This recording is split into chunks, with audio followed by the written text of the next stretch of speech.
Hey, where are you right now? I asked as I settled into my desk at the office. I'm at work, my husband calmly stated over the phone. He's lying, I thought, feeling a surge of anger. You're right in front of me, I retorted, to betray me so easily. Well, I have my plans too, he replied, his tone unchanged. By any means necessary, I'll send you straight to hell. My name is Karen, 33 years old. After graduating from college, I landed a job at a multinational corporation. A dream come true. But the work is tough, and international business trips are commonplace.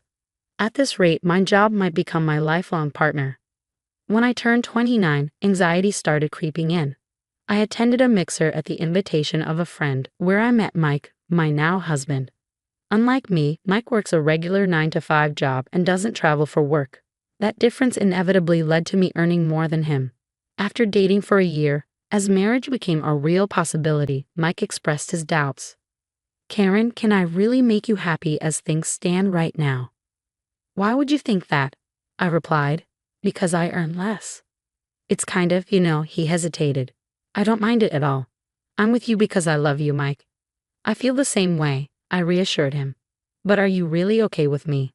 With a look of uncertainty on his face, Mike looked at me. Even his doubtful expression seemed endearing. I want you, Mike. It's you I love, not anyone else. Thank you, he said, relief washing over him. I want to be with you too. A month later, he officially proposed, and that fall, we had a beautiful chapel wedding. Despite my hectic work schedule, I felt incredibly happy. Almost 2 years had passed since then, without any issues.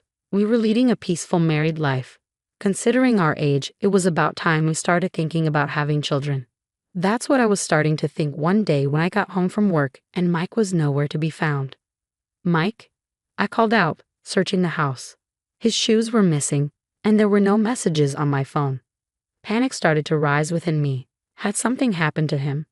Dialing his number, I held the phone to my ear, hoping for the best. On the third ring, his carefree voice answered, "Hello. Mike, are you okay?" I asked, relieved. "Yeah, I'm okay," he replied. "Just got home from work." "But you weren't here," I said, confusion evident in my voice. There were no messages. I was worried. "Sorry, I have to work overtime today," he explained. "It's for a big project. Apparently, if the results are good, I might even get promoted. That's why I need to work overtime, even if it's hard," Mike explained over the phone. "Promotion? That's great," I exclaimed. "Yeah, so I think I'll be working overtime more often from now on. But don't worry about me. See ya." Wait a minute, Mike." I tried to interject, but he hung up without responding. Despite his unilateral attitude, I felt happier than anything. So Mike finally has a chance for a promotion. He was always concerned about the difference in our incomes. I hope this gives him some confidence. Of course, I have no complaints about his current salary. At least as long as we both keep working, we won't face any hardships. However, if his income increases, it would bring even more comfort to our lives, especially considering the possibility of children in the future. A promotion for him would be more than welcome. Since that day, he stopped coming home at the usual time. Even his days off became work days and our time together decreased. When I come home from work, Mike is not there.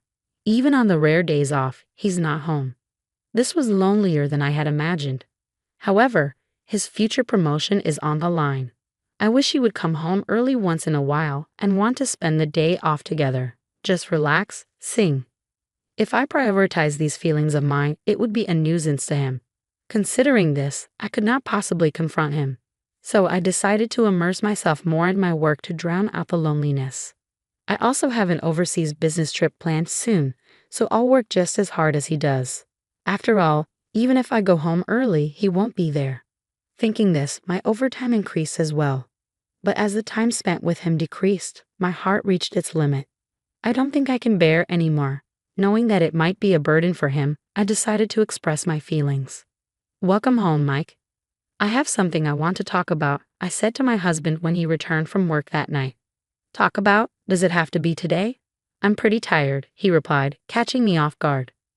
Unable to find the right words, I hesitated. But there was no point in giving up now. "I'm sorry, but it's something I really want to discuss," I insisted. If you have something to say, say it quickly. I need to sleep early for tomorrow's work," he retorted, sounding irritated. Tomorrow is Saturday. Are you going in on your day off again? Sometimes you should relax at home, I urged gently. Ah, enough already. You're nagging. I'm busy, don't you get it? He snapped. Is it fun for you to bother me? He continued, his tone growing harsher. That's not what I meant.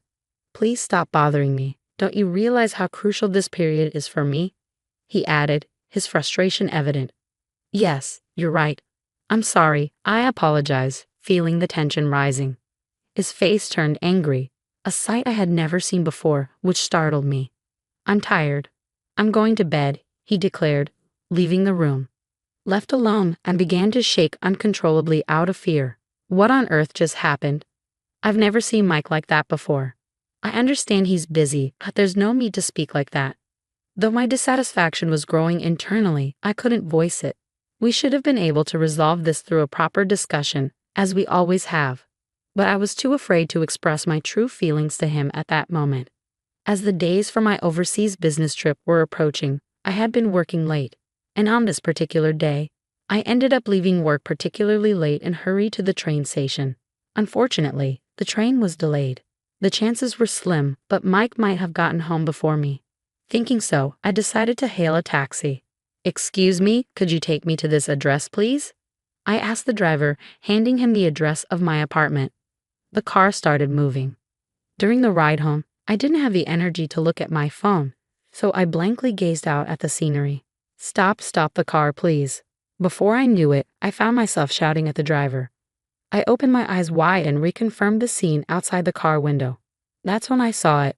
Across the pedestrian walkway, Mike was walking with a woman I didn't recognize. You've got to be kidding me, Mike. Weren't you supposed to be busy with work? Why are you here with another woman? Questions about my husband flooded my mind. I wanted to believe it was a mistake, but everything matched. His clothes, his height. It was blatantly clear. They were exchanging a kiss on the pedestrian path. Next thing I knew, I had my phone out, filming them as evidence of his infidelity. They continued walking arm in arm. As I was capturing the entire scene, the driver asked, "Ma'am?" His voice snapped me back to reality, and I quickly stopped recording. When I arrived home, sure enough, Mike wasn't there yet. I called him, wanting to get the truth. Only the ringing sound of the call echoed emptily from my smartphone. After a few attempts, he finally answered, "Don't keep calling me over and over. You should know I can't answer it if I'm not picking up, right?" "I'm sorry, but there's something I want to ask you," I began tentatively. "I'm working overtime." "I'm sorry, but could we talk later?" Mike interrupted, his voice strained with exhaustion. "Overtime? You don't mean cheating, do you?" I blurted out, my heart racing. "What?" There was a pause, then I heard his voice, filled with anger. After a while, he let out a disgruntled sigh. "Enough of this. How can you say such a thing to your husband who's tired from work? Forget it. I'm not coming home tonight," he declared before hanging up abruptly. Judging by his reaction, it seemed like his affair was confirmed. A strange emotion, neither anger nor sadness, welled up within me. So he was really cheating on me. "We have to talk about this. Things can't continue as they are," I muttered to myself. True to his word, Mike didn't come home that night. From the following day, he'd come home, but there would be no conversation, let alone discussion. In the end, the day of my business trip arrived. First, this time, it's a 2-week trip overseas. On the morning of my departure, as I was wondering how to address Mike, he started talking to me first. "Karen, you're leaving for a business trip today, right? Be careful, okay?" he said, his tone surprisingly gentle. "Huh? Oh yes, thank you, but 2 weeks is such a long time. You often go on these trips, but I still can't get used to it. And it feels lonely," I admitted hesitantly. "Lonely? Do you really feel that way?" he asked, sounding genuinely surprised. "Of course, we've been awkward around each other recently, right? I want to clear up our misunderstandings, so let's have a nice dinner when you get back." There's no way things can work out so conveniently. He's just trying to cover up the fact that he's been cheating, spouting nonsense. I thought to myself, feeling conflicted.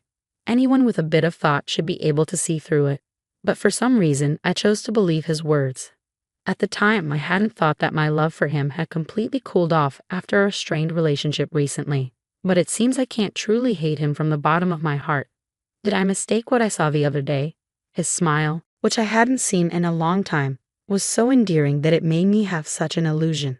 I simply told him, "Let's have a proper talk when I get back," and left the house. After that, my business finished earlier than expected, so I was able to return home earlier. Since it was a sudden decision, I hopped on a plane back to New York without telling my husband, Mike. Initially, I planned to contact him, but then I thought, why not surprise him by returning early, cook dinner, and wait for him? That was the plan. I arrived in New York around 11 a.m. and went straight home, arriving around 1 p.m. It had been about a week since I had last returned home. As I opened the door with a sense of relief, my spine froze. What was that? What caught my eye was a pair of light pink pumps placed at the entrance. As I stood frozen, I heard Mike's voice and a woman's voice from the living room. I tiptoed down the hallway, peeking into the living room from behind a corner. They were drinking in their underwear. The woman was the one I had seen that day. With a sweet voice, the woman started to speak. "Hey Mike, are you really okay with inviting me over? Isn't it dangerous if your wife finds out?" "Nah, it's fine. She's on a business trip abroad until the day after tomorrow," Mike replied casually. "Oh really? That's perfect timing. It's my birthday and your wife isn't at home," the woman remarked. "Exactly," Mike agreed. "Thanks to that, I can spend time leisurely at home with you, Linda. You're staying over tonight, right?" "Oh, my love, you're so thoughtful. Thank you for the present," Linda gushed, wrapping her arms around Mike. Mike's mistress, it seems, is named Linda. The two of them were hugging each other in their drunken state. This has to be a joke, just because. I earn more. Why can he do such a thing in the apartment that I rented under my name? While fighting nausea, I recorded the cheating scene with my smartphone. When things settled down, I tiptoed back to the entrance and left the apartment. Sweat poured out and my heartbeat pounded. Despite the situation, I was still believing in him somewhere. I wanted it to be a lie, yet the scene earlier wouldn't leave my mind. I can't continue as his wife anymore. Finally, I decided to resort to my last option. I dialed Mike's number and waited for him to answer. Answering my call with a casual hello, I made sure to speak with an air of urgency. "Hey, where are you right now?" "Huh? I'm at work, of course. What time do you think it is?" he replied. "Yeah, I guess so. I'm sorry, but it seems like someone's home right now," I said, my voice trembling. Not quite grasping the situation, my husband's voice wavered as he stammered, What? What?" Speaking to him, who was likely unaware of the reality, I wove in a bit of deception. "So here's the thing. My trip got finished early, and I came back home. And when I got to the front door, I could hear someone talking inside." "You mean to tell me you're standing outside our apartment right now?" he questioned. "Yes, that's right, Mike. What should I do? Should I go inside to check?" I asked, hoping to lay a trap for him, seeing if he was in the middle of cheating at home, depending on his response. I hoped we could have a proper discussion and resolve things amicably. However, my expectations were dashed to the ground when in a loud voice my husband blurted out, "Could it be a burglar? Get out of there now. Leave that place immediately." In that moment, any lingering feelings I had for him vanished. "So this is how easily you betray me," I thought. Rather than admitting or apologizing for the affair, he chose to continue hiding it in such a pathetic way. "Just get to somewhere safe," he insisted before abruptly hanging up. Moments later, I called the police. "Hello, is this the police? I think there's a burglar in my house. I can hear unfamiliar voices," I reported. "Yes, thank you." I ended the call and stood waiting. 2 police officers arrived a few minutes later. I repeated the circumstances to them, and we proceeded to my apartment together. When one of the officers rang the doorbell, my husband emerged from the entrance with his eyes wide open. "Well, why are the police here? Are you the resident of this house?" one of the officers asked. "Yes, I am. We received a report from your wife that there might be a burglar here," I replied. "A burglar?" "No, there's no one here," my husband interjected nervously. As he said this, I stepped out from behind the door. Upon seeing me, my husband muttered, "Well, why are you here?" His eyes darted around nervously. I apologized to the officers, saying it must have been a mistake, and sent them on their way. Glancing around inside, I saw no sign of his mistress. I guess he must have brushed her out when I called earlier. Did he still believe I was unaware of the affair? He brazenly accused me. "Why did you call the police? That's still bothersome." "Well, it was you, Mike. Who said there was a burglar? Besides, weren't you supposed to be at work? Why are you home? That is, never mind. Just look at this, I said, pulling up my phone and presenting him with a video of him, his face drained of color as he watched. This is not what it looks like, Karen. This is, he began, but I cut him off. You're not seriously going to make excuses now, are you? I interrupted. A sweat trickled down his forehead. He seemed desperate to say something, yet no apology came forth. Having had enough, I coldly declared, "Oh, just drop it. It's painfully clear that you're a jerk who can't even apologize in such a situation. Hey, how does it feel to lie, cheat, and then get caught? Surely you didn't think it wouldn't happen to me, right?" "Well, wait, Karen, I get it. I'll apologize," he pleaded. "Your apologies mean nothing to me now. In fact, they're worth less than nothing. Even if you apologize, I will never forgive you. I'll sue you for emotional distress, and that woman too. I hope you both rot in hell, you jerks," I spat, fueled by anger. I drove Mike out of the house and locked the front door. He made a ruckus outside for a while, but when I continued to ignore him, he eventually left. Later, I got a call from my in-laws telling me that Mike had returned, saying he had nowhere to go. When I explained the situation to them, they were furious and had Mike write and mail the divorce papers for me. Thanks to that, my divorce was finalized without a hitch. The day after I told my in-laws that the papers had been accepted, they kicked Mike out and apparently cut ties with him. I claimed emotional distress from Mike and the woman he cheated with through my lawyer, insisting on a lump sum payment. The other woman turned out to be Linda, a receptionist at the same company as him. Their affair was quickly made public within the company. Unable to bear it, Linda abruptly left the company. As for Mike, he's enduring the piercing gazes of his colleagues and somehow managing to get through his work. I later found out that his promotion was all a lie, just a tactic to hide his affair.